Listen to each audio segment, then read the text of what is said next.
How to go live on Facebook. Hello guys, welcome to another Facebook tutorial.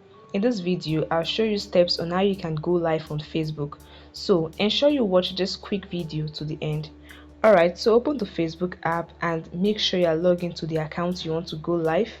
Then navigate to your profile, click on your profile.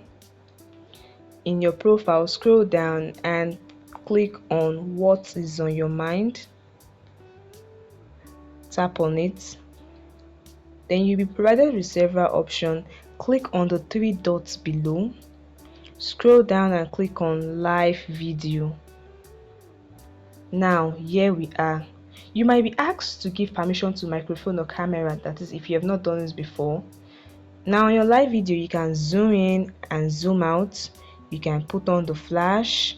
You can add effect. You can add sticker. You can add anything of your choice.